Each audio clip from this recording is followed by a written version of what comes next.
Today we are with Rebekah Mui, 15 going on 16, who's going to show us how to bake brownies. Personally, I've been a big fan of brownies, but I've never tried, so let's learn it today. The first step is to preheat the oven to 180. Make sure it's on the bake function because you don't want to grill the brownies. I've done it before. The rack should be near the center of the oven so the brownies will bake more evenly. If you're using a bigger pan, you can put an extra rack on top, so that it will be evenly baked. The first step is to prepare the cake pan. I save butter paper to grease because there's plenty of grease still left in the paper itself.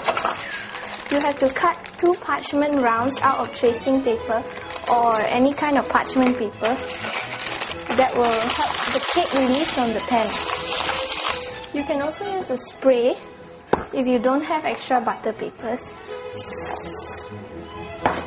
Now because chocolate will adhere to the grease, it will still adhere. You will have to flour the pan. Just tap in a little bit and just tap it around. Just coat the sides. You can use any kind of flour, but preferably not self-rising. If the flour has been sifted already, it will be better. Now all the ingredients are ready. You have to use cooking chocolate. Just put some water, 1 cup, 236 grams, into the pan to boil. Now I measure my butter. It has been softened already, but that's not really necessary because you will have to put it in the hot chocolate and it will melt with the chocolate water. I'm measuring out 230 grams of salted butter. Dissolve this. Now that the water has come to a boil, you just simply add in the chocolate. You have to be careful because it's boiling. I'll just put it back on the fire. The chocolate and water will really blend together and combine, and it'll be really nice and smooth. Then we'll add in the butter and it'll be like icing and you'll want to eat it now, but you have to bake it. Now I will have to sift the flour. I sift it straight and weigh at the same time. 2 things at one go. Weighing the flour is a lot better and more accurate than using cups. You just aerate it a little. You need 280 grams of this. All-purpose. Don't use self-rising. It'll turn into a cake instead of a brownie. This brownie doesn't rise very much.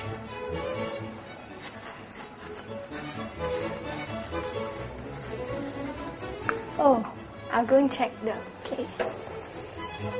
It should go down to a simmer now, but if it boils, it's still okay. Now, it's so liquid and the chocolate is not fully melted in yet. Okay, now it's slightly thickened already, but it's still very watery. You can see when you pour it down, the bubbles form. So you have to cook until it's so glossy and thick and black. Cooking the chocolate with water will just bring out all the flavors of the chocolate. Now I want to break the eggs. Some people like to crack it on the table. And some people just like a sharp tap here. Oof! I think I like the table better. You don't have to use very fresh eggs because you don't need to separate the eggs. 6 of these. Now it's black and glossy. I think what happens is the water evaporates while it cooks down, like boiling down the sauce. So it'll be really thick and there'll be much less of it later on. Now, sugar, eggs and sugar. I will need to whisk it. If your chocolate still has some time to cook, you can wait because the eggs whisk really fast, but they deflate very fast also.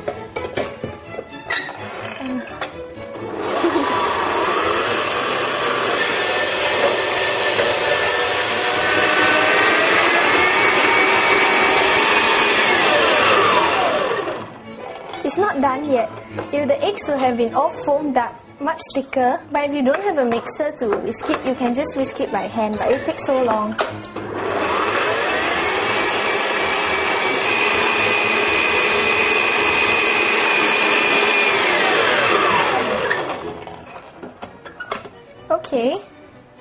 this is quite done, it'll fall little ribbons like that. If you want the brownie cake to be higher, you can just whisk it more, or you can whisk it less. Now what will happen is it'll sink down again, so I will have to whisk that a little bit more later. Now it's starting to drop from the pan, but it's thick and it's black, and it can't really coat the back of the spoon. Now this is finally done. It's so smooth, and when you leave it there, it sort of puddles, and you can even draw on it with that. So it's so smooth and thick, and this is the stage where you want to add in the butter. Now when you first put the butter in, it's going to separate a little bit, and it looks kind of weird, feathery. Then you just mix it a little bit, and they all join together, just like frosting. When you put the chocolate on top of the butter, it kind of just slides down like a slide. You have to mix it and stir it, and it will join together. If you forget to put the butter in, the chocolate already cooled down, you can just return it to the fire for a few minutes. And now I want to check if the eggs are fine. Just want to whisk them a bit.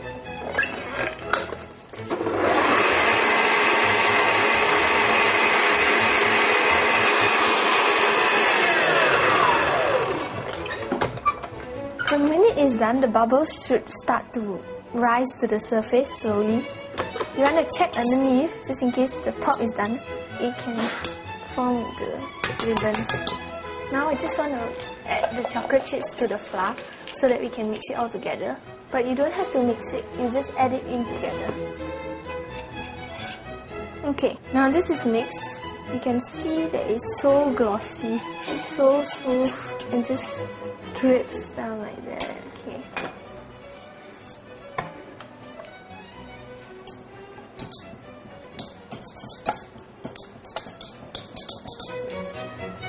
Okay, you don't need to wash this before making the icing because you will need the pan again.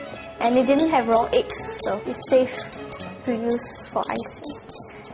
Flour, chocolate chips. Folding is like this, you lift it up and then you just push it back again. You see the eggs are deflating, the bubbles are rising to the surface because it has to combine with the flour. So long as all the flour is incorporated, and you see the chocolate chips will always sink to the bottom. Now it's done. You can see the batter is lumpy, not so nice and glossy like the chocolate just now. I like to weigh the pans to make sure they are evenly distributed.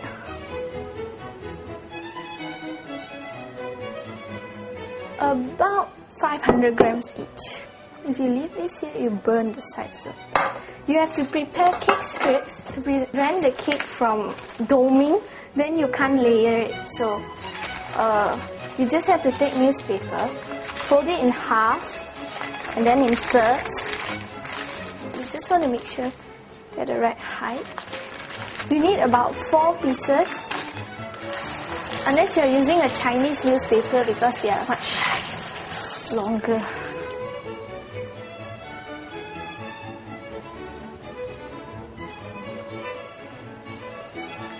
See, it sticks.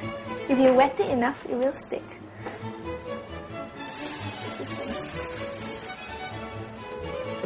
Okay, you bake for about 30 to 40 minutes until a toothpick inserted in the center comes out clean. Now that the cake is done, there will be a slight skin on top, and you can see the butter is boiling. You can hear the butter boiling. You will put the cake on a rack, but then after that you will just use a knife and just loosen the sides all the way around.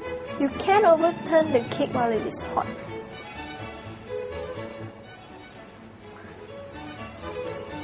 Oh, I can remove the paper. Sometimes if there's too many chocolate chips on the bottom, it will start to come out. There will be a bit of chocolate on the stick, but you can tell that the cake is done. Now that the cake is done, I've went ahead and made another round of this. It's called water ganache. I'm going to use some of it and make that into a milk syrup, which I will syrup into the cake. So measure out 100 grams of this water ganache.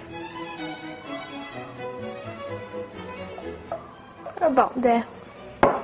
Then you only need half a cup of milk, and just use a spoon. Syruping the cake is not compulsory. I mean, you don't have to, but it does help to make the cake a little more moist. And instead of syruping, I use a milk glaze. Also softens it a bit, especially if the chocolate chips sink to the bottom, as it sometimes does. The cake on top will be a bit more dry and the one underneath will be more moist. It looks like not enough chocolate, but there is enough.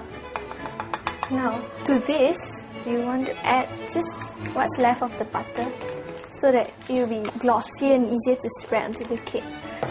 It's not really necessary, but it helps. Okay, you want to poke holes. Now, when the cake is done, I've already peeled off the parchment, and then now it's sitting on a rack over a tray so that you collect any drippings left of the glaze. You go around the side so that it will absorb in. Now, the great thing about this cake is that you don't have to wait until it's completely cooled before you can ice it, because the frosting is hot. So you don't have to wait, it won't melt the frosting. You want to just brush the sides so that they'll be moister and it'll be easier for you to attach the water ganache. So over here, that's what you there. Now at this stage, you just put in a little bit for filling so that it'll stick together, the two layers. You can put peanut butter, you can put walnuts, you can put white chocolate inside so that it'll contrast just a little bit. You want to make sure that it is level and that the sides are. Stir this around, it's quite thick.